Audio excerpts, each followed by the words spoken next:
So I'm flying there, and this woman sitting next to me is a medical doctor. And she looks at me and she says, "Are you okay?" And I looked over at her, literally in my mind at that time, just so you know, Gabby, because I was a completely different person. I remember saying to myself, "Do you know who I am? Like, am I okay?" Right? So of course I looked at him like, "Yeah, I'm great. How about you?" It's like, "Oh, I'm wonderful." She said, she said, "You have so much light." I said, "Oh, well, thanks you." She said, "But you're blocking it." And I'm looking at her going, "Oh no, this is gonna be a long flight," right? Welcome to the Conscious Leadership Podcast, where soulful entrepreneurship and holistic mind-body wellness meet to help you heal, discover your soul's purpose, and change the world. I'm your host, Gabby Ortega, entrepreneur, psychology expert, social media maven, and soulful leadership coach. And it's my mission to empower you into becoming the light leader you're meant to be. Each episode will be diving deep into topics that will help you gain personal mastery over your healing and mind-body wellness, while also giving you practical tips and tools to help you create, market, and scale a heart-centered business around your soul's purpose and life mission. Whether you're in the beginning of your self-awakening journey or a seasoned inner work god or goddess who's ready to step into their leadership as a soulpreneur, this is going to be your new favorite place to be. We know that you don't just want to feel happier and more fulfilled, but you want to deeply know yourself and powerfully step into your life's purpose while creating massive abundance around your mission.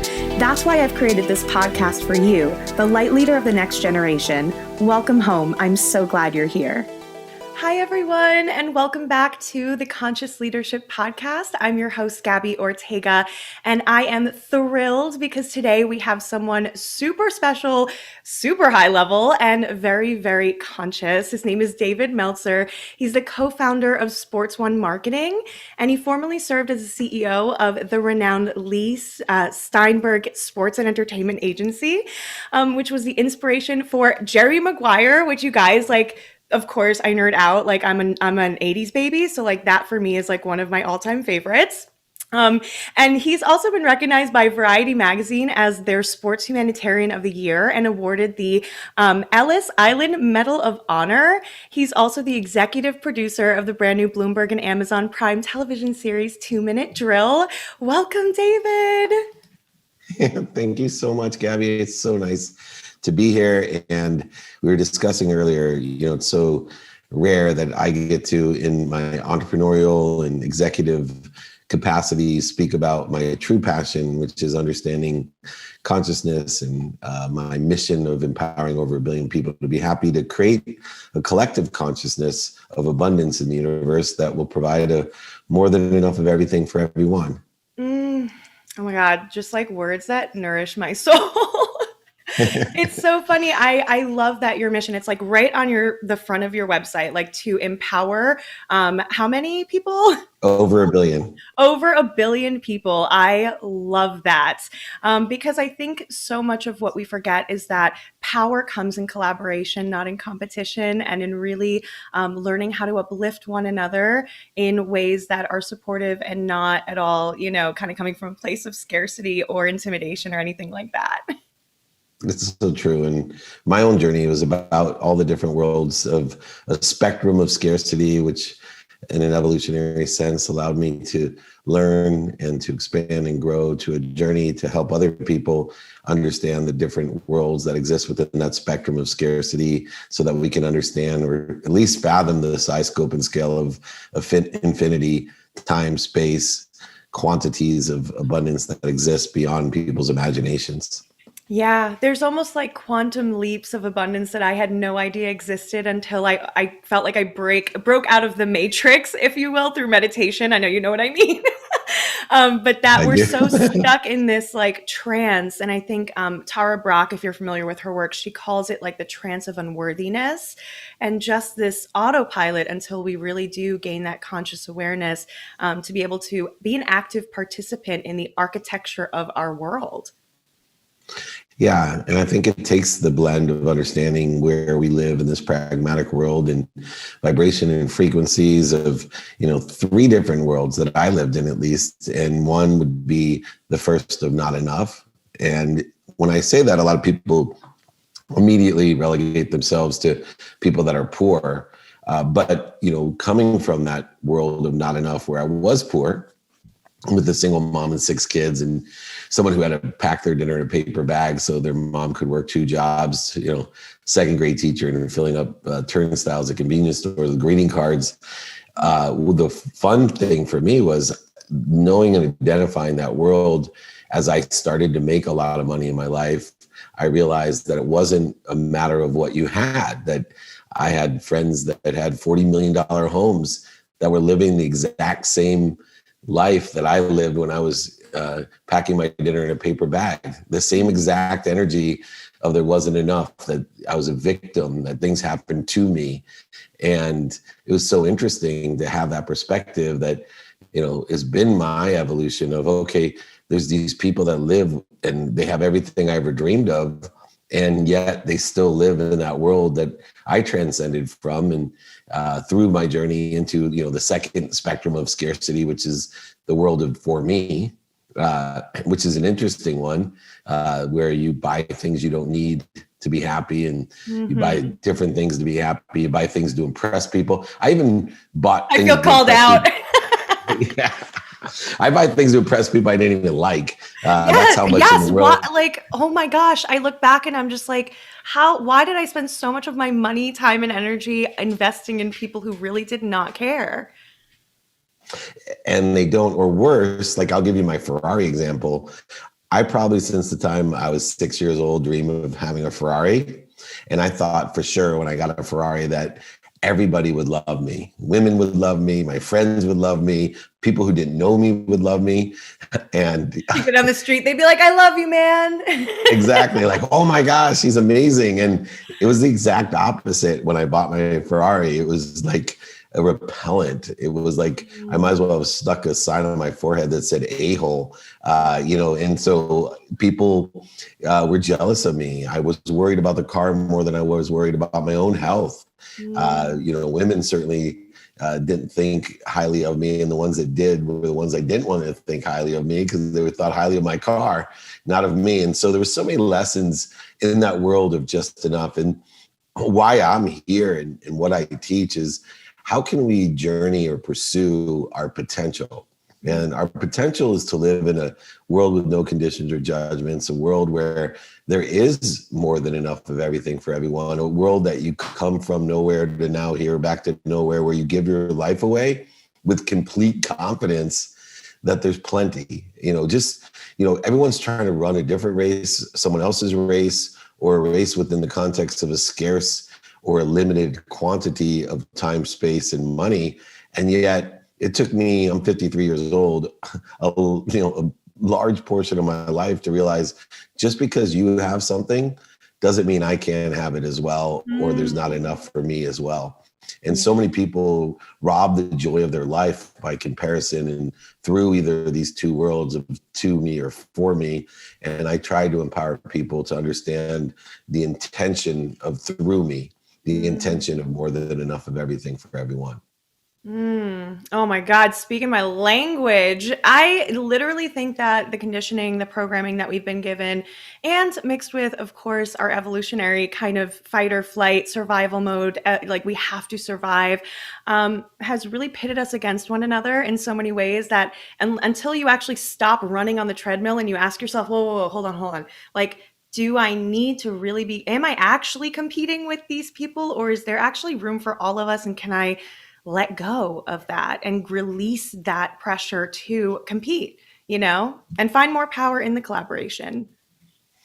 And just the word collaboration and commandment, the idea of working with, is the same as living through, and understanding that we're all connected through each other. And that, first we have to identify our source, to understand, I keep telling people, you're already healthy, you're already wealthy, you're already happy. Shift the paradigm of your perspective to see, what am I doing to interfere with what I already have? And where am I interfering with when I'm giving it away? So, shifting the paradigm and perspective to understanding I'm not worried about mountains in front of me because I walk with that which made the mountain. I don't need to go over it, under it, through it, around it, oversell it, back and sell it, lie to it, manipulate it, or cheat it. I walk with it. I'm in collaboration, not with just with other people. I'm in collaboration with the greatest source of light, love, and lessons. I'm in collaboration with the universe, with infinity. And these concepts are hard to grasp, to fathom, and they're hard to utilize and execute on in a pragmatic world. And I think I was blessed to be born into such a scarce mindset, such a scarce world, because I can transcode the higher lessons and practices that I've utilized today.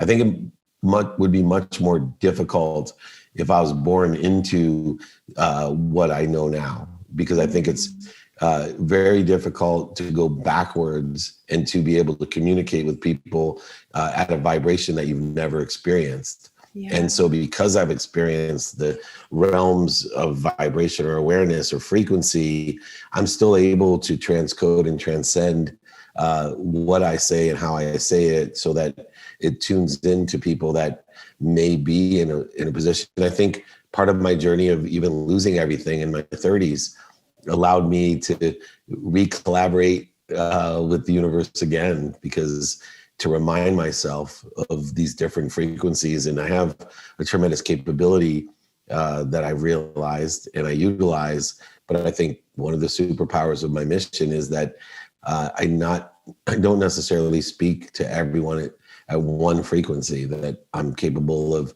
understanding, because I've lived it and practiced the different frequencies, that I can share ideas through the frequency that they're most comfortable with, without separation or inferiority or superiority or anxiety, fear, guilt or resentment or anger or other things that come from the secondary fears that we have beyond just flight, feed, fight, or of course the other F word that means procreate. I love it. Oh, wow. I love those three different kind of things that you talked about. And I'm curious, because I know a little bit about your journey, because we've talked once before, but very briefly. And I know I'm not sure how much my audience knows about you, but would you mind maybe telling us how you reached this perspective? Because it's definitely, when I met you, I was like, oh my God, I know you, you know me, like we're the same people. I feel the same exact way about the way that I've experienced trauma and like kind of pain and mental health stuff, and that I'm able to really transcend those frequencies and speak to all different stages of humans in different levels, but holding the highest frequency of that, we are always able to heal. We are always able to persevere and always able to realize our dreams, because we do have tremendous power, much more than we know. But we just have to be open, willing to explore ways of accessing it. But please tell us about your journey and how you got here. Of course. Well, I started my journey wanting to be rich at 5 years old. My dad left and I wanted to buy my mom a house and a car. And so I left all my options open as a young person. Unlike my siblings, I had 5 siblings, all hyper academics, because they were on a closed frequency of doctor, lawyer, failure. I was on an open frequency of making as much money as I could, no matter how. I remember sitting in law school on my bed second year during a recession and $100,000 in debt, thinking I was going to take a job selling golf clubs in Japan because it paid more than the law jobs that were being offered if I could even get one. And I remember praying to God if he would allow me to make enough money to buy my mom a house and a car and pay off my law loans, that I would shovel shit with my hands 6 days a week, 12 hours a day in gratitude. That's where my mindset was with how I wanted to make money. It didn't matter. I just wanted to buy my mom a house and a car. And sure enough, I ended up taking a different job out of law school than I thought. I was going to be an oil and gas litigator because it made the most money of all college, law school graduates. And I ended up taking a whole bunch of other opportunities and looking at them. And I got offered in 1992 a job in the internet selling legal research online. And the internet did not look like it does today, almost 30 years later. Oh my God. I remember we could make our own web pages with coding, like in school, we were doing it. And it was like, there was like 5 websites ever online. It was so different. Yeah, we had one of them. But anyway, my mom, you'll love this because of the way resistance and energy works. My mom told me that I don't dare take the internet job, that the internet was a fad, that I would lose everything and waste my time. But anyway, I ended up doing that, and 9 months later, I was a millionaire. And the interesting thing about that was I was able to buy my mom a house and a car, and I have a sign behind me that says money doesn't buy love or happiness, right? Money doesn't buy happiness. And, at 24, as a millionaire who just bought his mom a house and a car, everything in my life reaffirmed that it did. I was super happy. And from there, 3 years later, we sold the company for $3.4 billion. And then I went to the Silicon Valley and raised hundreds of millions of dollars. By the time I was 30, everything had reaffirmed that money buys happiness and love for me. And I bought into it. Like I said earlier, I bought into the world of for me. I was very generous. I gave money, and I gave it as a trade or a condition or acknowledgement or recognition. I never knew unconditionality. I never knew abundance, even though I was a philanthropist, generous, millions of dollars I gave to other people, but always with a attachment or a trade or a condition, some sort of scarcity related to it. I even married my dream girl from the 4th grade who hated me in the 6th grade because I threw an egg at her. So everything from the time I was 30, was indicating to me, and it would to other people, that I was on the right track. Even though my wife would tell me I was lost and I didn't understand it, she was much more in tune with what was important. But from that point on, from the time I was 30, I went through a journey of enlightenment, lessons that I had to learn in order to understand abundance. And, the big transformation occurred for me. I was Samsung's CEO of their first phone division in 1999. I was 30 years old. And I'm so old, they didn't even call them smartphones. I was the CEO of the world's first convergence device. It converged a laptop and a telephone into one. It was a Windows device. It wasn't even an Apple device. Wow, I had no idea. Yeah, it was very clever what we named it. We named it the PC-E phone. Straightforward and to the point. Pretty much the way I am. I make a lot of money, help a lot of people, have a lot of fun. PCE phone, it all aligns pretty well. But anyway, I was a multimillionaire. I had everything I ever dreamed of, including the woman I wanted to spend the rest of my life with. And I just wasn't happy. I ended up from there being the CEO of the most notable sports agency. Like you said, your favorite movie from the 80s, Jerry Maguire, which, by the way, is not a sports film. I know I ran the most notable sports agency. It's a love story that's in the backdrop of sports. That's why I love it so much. I know. If it was about sports, I wouldn't have watched it. Yeah, they tell me all the time. They're like, that's the best sports film ever. I said, it's not even a sports film. What are you talking about? It's a love story. That's why people love it. Anyway, I was flying to India, and you talked about, how does this transformation occur?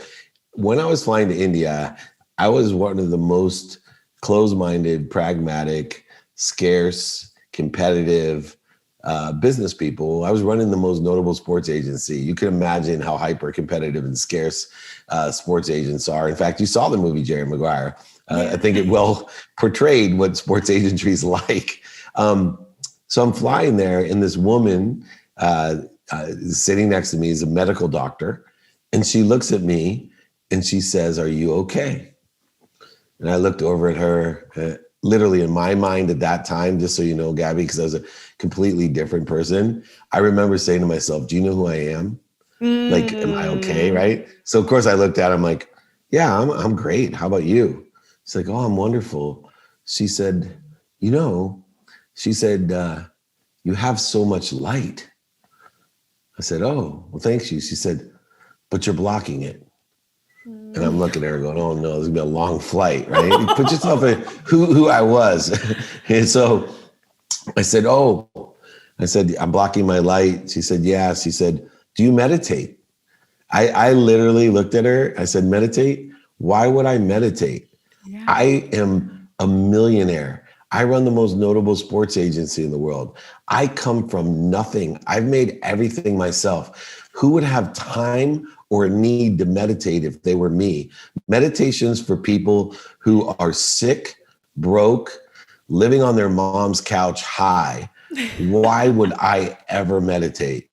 And she looked at me Wasn't insulted at all, right? She had no need to be offended. She had that glowing, beautiful smile like you have right now, kind of smirking at me, going, "You moron." So she says, because you should meditate because I can teach you to vibrate faster. And I was like, what? She said, I can. It's like, what does that even mean?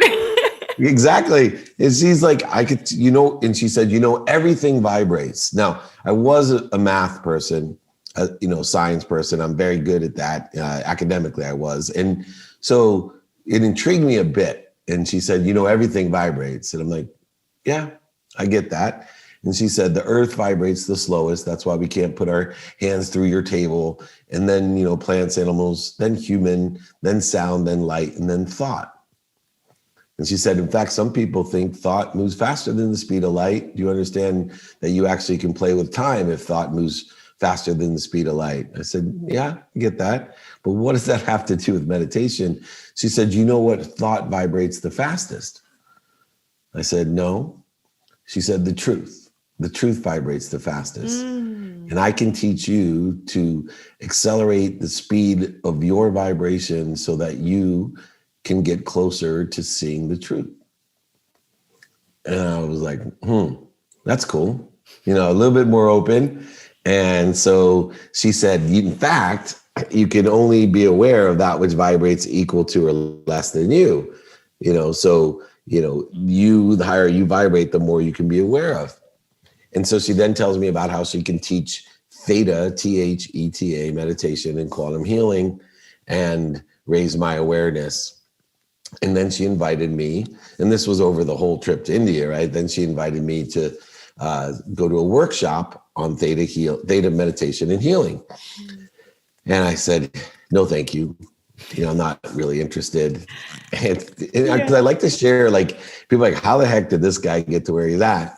And what got me was she said to me, would it interest you if I could raise your awareness to one thing? I said, well, what would that be? She said, when to buy or sell.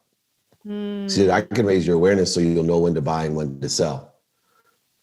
And that one line, her frequency, her awareness, she was playing, and this is an important story because she was playing at my frequency, where I'd met so many woo-woo weirdos, spiritual Kabbalists, and they all, the Scientologists, everybody's recruiting me to, be a part of their tribe and their understanding and their enlightenment. Even my brother was a famous rabbi. Everybody wanted a piece of me to feel good about what they believed in. And I always was resistant because they were only talking at their frequency. And this wonderful, beautiful doctor just went and figured out, because she is aware, what would talk to me and where would awareness be important to me where I was, not where she wanted me to be where I was. And so I don't even still to this day know why I said yes. In fact, when I told my wife I was staying in India 4 extra days to go to a workshop on theta meditation and quantum healing, she literally thought I was cheating on her. She was doing as much research. She was doing as much research as she could to figure out what the hell happened. She thought I was drugged. She thought I was a cult. Because it's so out of character for anything that you had been doing or who you were at the time, I'm sure. It was like, what? It was more who she was, right? It was more who she was, not me. And yet through that, changed my life. It opened up a world to me of frequency and vibration and awareness. And from that day, I went on a quest of what to pay attention to and give intention to create the coincidences that I wanted. I became a voracious student of the universe and also sought and was aware of those people I was attracting. Believe it or not, I attracted the early TLC people, Transformational Leadership Council, the Lee Browers and the Fred Johnsons and the Jack Canfields. All of a sudden, they were hiring me to be a business consultant, and they made the movie The Secret that it takes time. This didn't happen overnight. So I joke around and said, the first time I saw the movie The Secret, and my friends were in it, I thought it was BS. I'm like, this is the dumbest thing I've ever seen. I literally had the same first reaction. Yeah.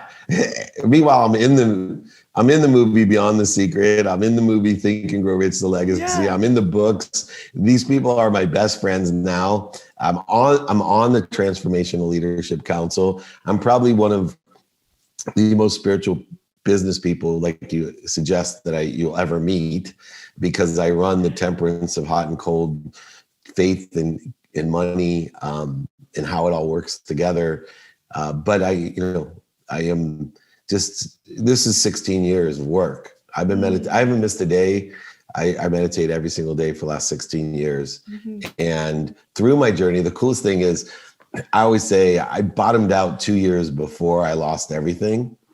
So through theta healing, theta meditation, quantum healing, I was prepared to re-engineer my life. And I saw what happened with me financially, as a final rebirth of cleansing. And that's why it only took me weeks again to make millions of dollars. And I've been able to create abundance in my life as quickly as all the others, simply by understanding the perspective that it already existed. Like you said, I'm already connected. I just had to figure out what I was doing to interfere with it.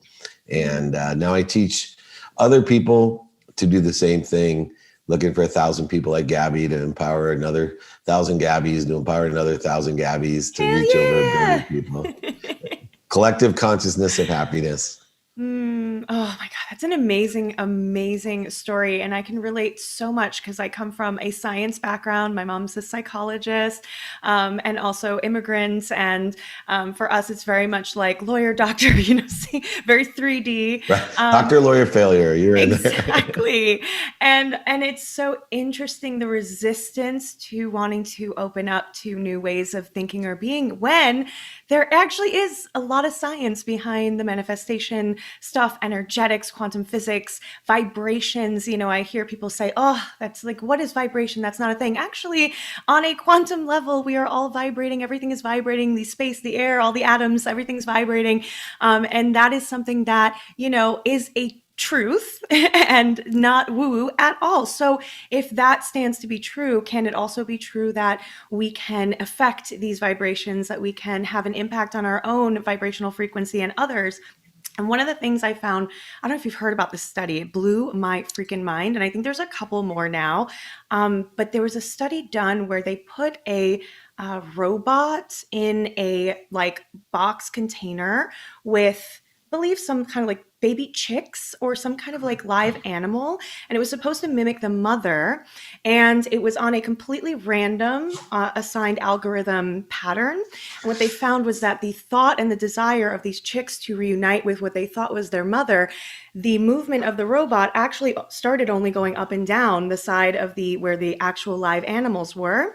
And what they concluded was that the thought of and the desire, the emotional affect, changed the actual algorithm of this robot to not roam around this space randomly, but to actually be attracted to the animals. And that freaked me out and blew my mind, because what they're essentially saying is that your thought can change programming of a computer. It can change, the things around us. And essentially what they're saying is it can change your reality and energetics and call things to you, which is, insanely cool.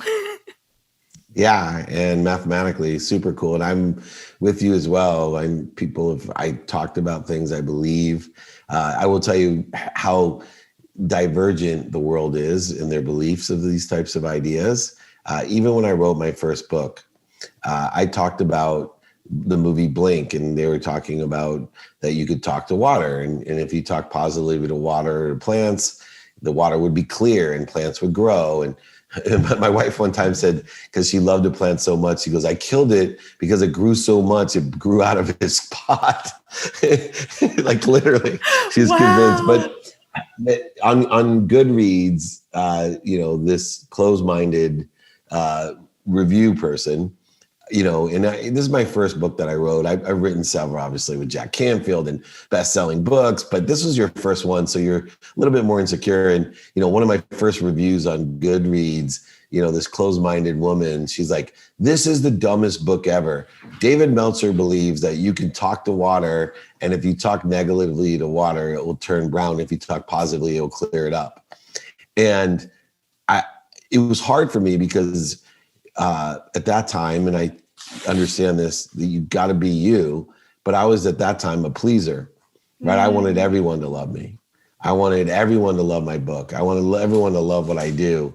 And instead, I really wanted to, find my own frequency. And I think it was an early lesson in what I write and what I speak about, what I coach about, what my TV shows are about, the movies, that, as you can tell, I'm not shy about being me. And that there's a frequency of people out there that are going to say, are you kidding me? This guy's crazy.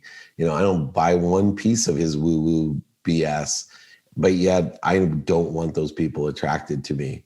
I want to create a collective consciousness where one particle of light overcomes a million particles of darkness. I want to create an abundant consciousness that will just overwhelm all the scarcity someday. And I'm just going to speak to those people like you, and through those people like you, and empower and elevate people like you in order to elevate other people, which will just elevate yourself as well. But I've found great peace in being myself. But I remember how upset I was that this person who I didn't want to like me.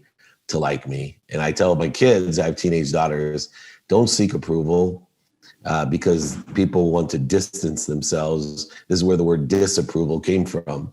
If you want people to disapprove you, then seek their approval. If you want people to love you, then love yourself, approve yourself, be true to yourself, and you will attract everything and everyone that's supposed to be within the context of that energy, and will only support you, drive you, and exponentially allow you to grow. Oh my God. Just take that and put that on my inspiration board right here. That's amazing. Thank you for that advice and that soundbite. If there is anybody who's kind of, really in the beginning spaces of, let's say, their entrepreneurship, abundance journey, whether it's abundance of finances, abundance of, good relationships, abundance of just a great life filled with things that they want, what are some things that maybe some practical steps, or are there any meditations you suggest that people can get started with to start exploring these practices that have been so successful for you? Yeah, so for me, just understanding meditation itself, because I struggled so long with understanding it and practicing it, and so many people I teach are, confused by it. The best line that I've heard is that meditation is simply one thing: the practice of being quiet. So practice being quiet every day. Just practice being quiet, mind, body, and soul. Just quiet it. Don't overanalyze it. Don't undersell it, oversell it, lie to it, overthink it. Just think to yourself, today I'm going to practice being quiet for two minutes. And then I have 5 daily practices to accelerate what we're doing. One, and these are very pragmatic: know your what. Know your what. What do you want personally? What do you want experientially? What do you want giving wise? And what do you want to receive? And feel worthy of everything you want to receive. Everything else is natural. You have no problem with it. But when you know your what, remind yourself that you don't know what you don't know, that you're in the practice of radical humility, that you're not going to take yourself so seriously, that it's okay that you change your mind of what you want, and it's okay that you're a hypocrite of what you want, because it just means that you're learning and growing. So number 1, know your what. Number 2, very pragmatic, know your who. Know who it is that sits in the situation that you want to be in, and ask them for directions. It's that simple. Once you know your what, find out who has your what and ask them for directions to your what. Number 3, know your how. And this is where the meditation comes in. This is where the mathematical equation of luck, what you pay attention to plus what you give intention to, equals the coincidences in your life. This is the idea of understanding the lenses in which you're going to look at life through. A lens of productivity, of how much service and value you can provide in any given activity you have planned, you don't have planned, or your sleep, or any of the activity you get paid for or not paid for. How productive are you going to be? A second lens is of accessibility, to remind us, one, that we're accessible to everything and everyone, that this is an abundant universe, that a tree has no branches. One branch does not go to war against another branch. We have no gatekeepers, just sponsors and power sponsors. And then the duality of accessibility is, how am I accessing what I want? So always looking to see how we can receive as much as we can to come through us for others.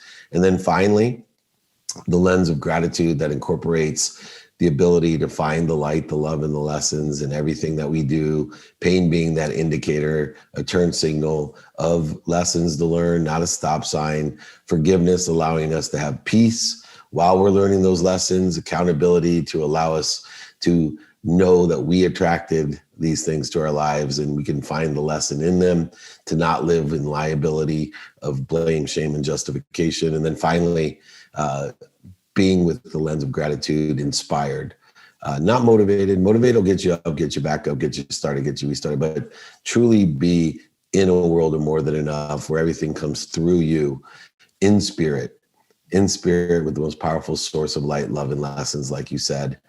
Then be present is the fourth practice. Know your how, and then know your now, I say. So being present was very obtuse to me. So I'm going to lower my frequency and explain to the pragmatic world out there, what do you mean by being present? Everybody talks about being present. It confuses the shit out of me. Let me just tell you, being present to me is very simple. I ask myself, can I do this now? And if I can do it, I do it. And if I can't, I have a repository in which to evaluate how important it is according to my values, my what, my how, my who, and my now. And then I do it then. But simply, can I do it now? And if I can, I do it. If not, put it into a repository to do it when it is more important and prioritize it accordingly. Then finally, most importantly, this changes my life. Practice ending fear. And then there's 4 steps to doing that. Number 1, identify what you're afraid of. You talked about the primal Freudian fears: flight, feed, fight, and the other F. All the Fs.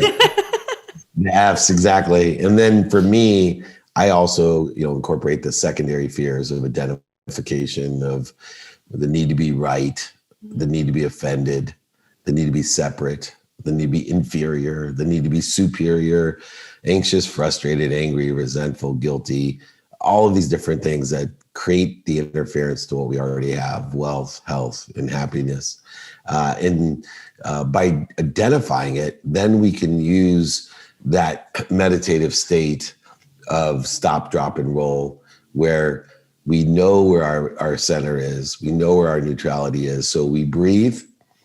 At the most anxious times, the most adrenaline-filled times, the most frustrating times, the most interfered, void, shortages, and obstacles, you need to be a ferocious Buddha and stop. Then drop down to center or neutral, which is counterintuitive. Drop down to your higher self, and then roll in the right trajectory according to what you know, who you know, how you know, and now you know. And if you utilize those 4 aspects in order to incorporate identifying what you're afraid of and stop, drop, and roll. And if you can't remember what I told you, just remember this: when your mind, body, and soul are on fire, that's going to indicate to you that you're in ego-based consciousness, primary or secondary. And what do you do when you're on fire? Stop, drop, and roll. If you use these 5 daily practices of knowing your what, your who, your how, your now, and your why, I promise you will be on a journey to consistently every day enjoy the persistent without quit pursuit of your potential. Oh my God, that is so powerful. And those are incredible practical steps. I hope you guys are taking notes. And if you're not, rewind this and go take some notes, because this is how you do it.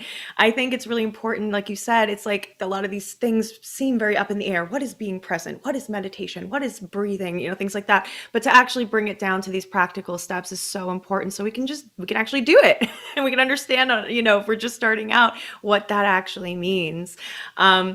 Wow. And has there been anything on your journey that has been, unusually surprising or unexpected that has come up for you? The consistency thing is so surprising. Mm. You would think after all these years and the success and enlightenment and happiness and wealth and abundance that is in my life, that I could consistently stay out of ego-based consciousness, that I could consistently just put it through my habit machine, that it would be so easy. I will tell you that the mind, body, soul continuum, the conscious continuum, is difficult to understand, to find out what our quantum memories are, of how difficult it is to be consistent, even though you shouldn't be offended. I teach this to people. I know I'm not supposed to get angry. I know I'm not supposed to be anxious, right? Worrying to me, I know, is just wishing for what I don't want. But I can't honestly tell anyone that every day I'm not afraid. Yeah. Every day that I have a need to be right, offended, separate, inferior, superior, anxious, frustrated. And the key to my lesson about this that's so surprising, right, that I laugh at myself with, is simply, I only want to spend minutes and moments there. I truly only want to spend minutes and moments in ego-based consciousness. I know I can't give myself an egoectomy, so it will exist within the context of my being. And I just want it shortened. It's like, if you get stomach aches, wouldn't you just like to have a stomach ache for a couple moments during the day, right? Yeah. Instead of all day long.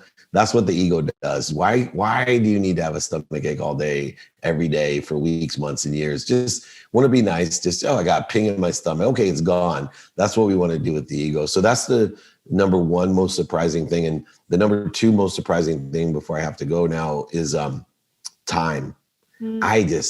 I am a time voyager student. It has layers beyond my capability of intellect.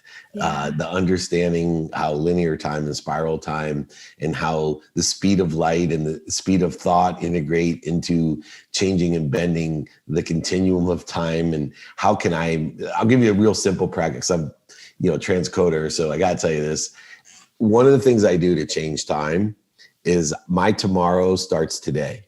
So I've learned not to utilize the man-made construct of time. So it doesn't coordinate with the calendar very well, but my tomorrow starts at 9 p.m. tonight. Yeah. And I start with an unwinding routine to facilitate a faster recovery of my body and a better connection of my subconscious and unconscious being to the greatest source of love, light, and lessons, so that I wake up partly through my day, somewhere between 5 and 8 hours later, I wake up at a higher frequency. So unlike most people who push a boulder to the top of the hill just to have it roll down the next day, I actually plateau and grow. I'm expanding it with the universe. I'm, as you love to say, I'm collaborating with not only my own mind, body, and soul, but I'm collaborating as a whole with what's expanding around me, and I'm keeping up with that without separation.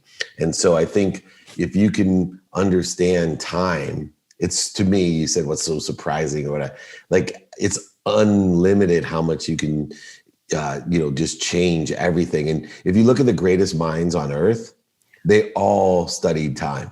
Max Planck, Einstein, Kierkegaard, I mean, the greatest, Aristotle, Plato, they all, go back and you study them. You'll study human nature along the way, but you'll notice that there's a common denominator of interest in time. And so I appreciate you having me on here. I wish I had another hour to go. I know. I feel like we go forever, but y'all, this guy is busy. If you can't tell, he's mad important. Active. So busy means unavailable. I'm active. He's active. Yes, he's very active. But I'm so grateful. Thank you for all of these golden little nuggets of information from someone who's really been doing this a long time. And he was such a freaking amazing, conscious, wonderful human being and leader. Thank you for being here. And we will drop all of David's information in our notes if you want to reach out or check out any of his amazing offerings. And thank you guys for joining us. We'll see you next week. And that's our episode for today, guys. Thank you so much for joining us at the Conscious Leadership Podcast. I'm so excited. This next year, 2021, is going to be huge. We have so many guests that are coming on that you are going to love. I'm going to be doing some more solo casts and Om Therapy coaching. We have so many things rolling out for you. Retreats, another round of Ignite starting in May, another one starting at the end of the summer, a mastermind, and so many other things. So be sure to stay tuned with us on Instagram. Follow me at om_therapy_coaching and stay tuned for so much goodness coming up. As always, I would love to hear your feedback. Head over to iTunes and leave us a review, and I would love to give you a free copy of my subconscious reprogramming workbook, and that is absolutely free. Just send me a screenshot of your review and on Instagram, and I will be so happy to send that over as my gift for you. And I am sending you so many hugs, so much love, and I hope that this week you are able to find just a little bit more joy in your life. Have a good one, guys.